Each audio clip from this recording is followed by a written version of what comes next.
Hey Sagittarius, welcome to your June monthly tarot reading. I have your month broken down by the week, and you might hear some birds chirping. My window's open, so we're sharing space with the birds outside today.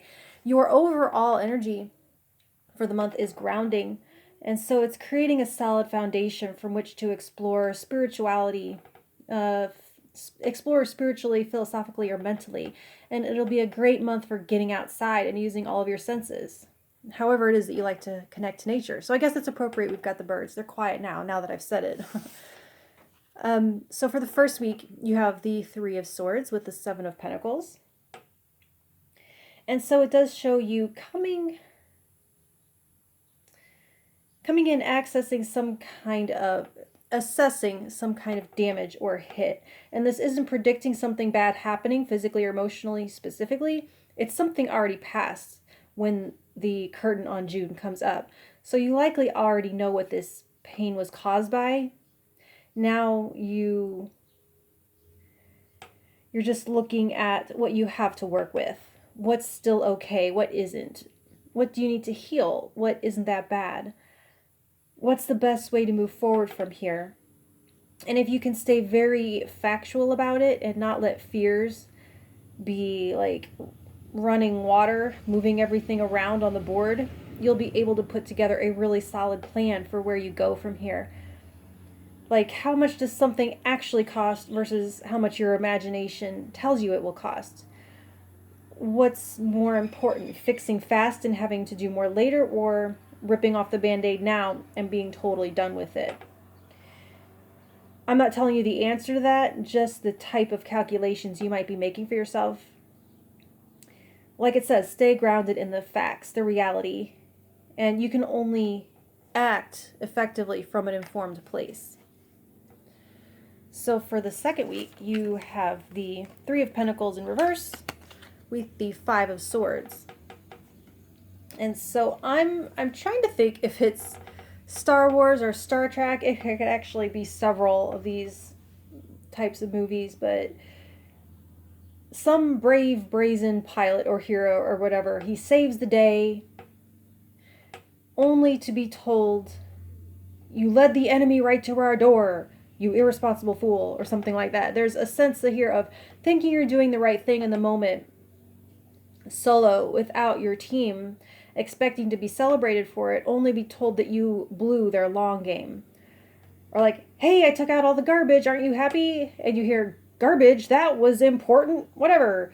Not saying that this outcome is going to happen to you. It's saying, though, do ask for clarification before acting. The whole better to ask for forgiveness than permission mindset, while sometimes appropriate, is not advised this week. This is just advising not to go rogue. You may win some small victory for yourself, but it won't serve the team or the bigger goal. So for grounding, stay in communication with the people you're working with.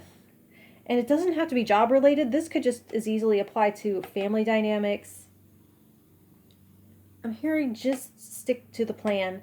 And if you don't, it doesn't look like dire or catastrophic or anything, but it definitely won't be appreciated like you might hope. And it could mess some stuff up in the short term. Because, yeah, most of those movies do actually have a happy ending at some point. So for the third week, you have the Ace of Cups with the Six of Cups reversed. And this is a strong call for grounding yourself in the present moment. So for the first week, you're grounding in reality or facts. And in the second week, you're grounding with the team and their goal. And this week, it's about grounding in the now, grounding in time.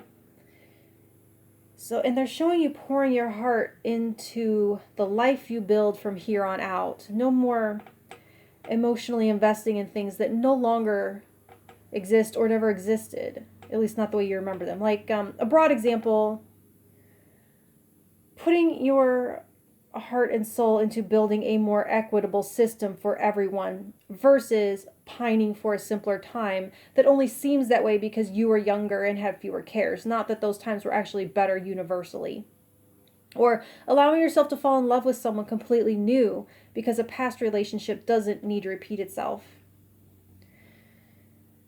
They're asking you to take off the rose-colored glasses on the past and swim in all of the very real love that surrounds you right now. And if there's a warning,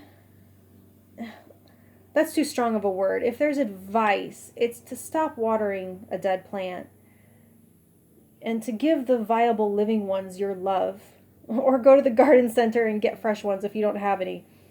I'm feeling a strong message coming through for someone to consider adoption. So there's someone out there who really needs you right now and needs your love, and just like, please start a conversation about it, because I'm feeling this kind of pleading feeling. And anything else like that, something or someone right here in the here and now needs your love and attention.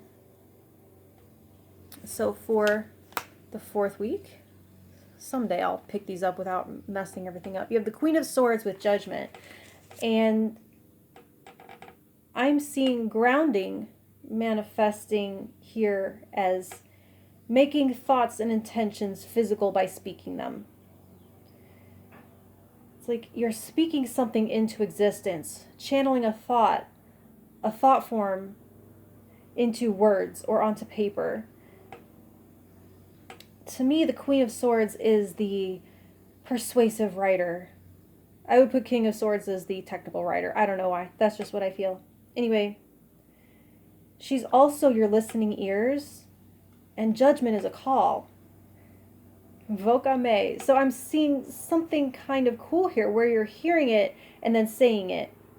Then when you hear yourself say it, it solidifies it. So this may sound like some weird advice, but like, narrate yourself. Narrate your thoughts this week. Start a journal or talk to yourself if you can get away with it. It's like, wow, I didn't even realize that until I said it. Kind of like that.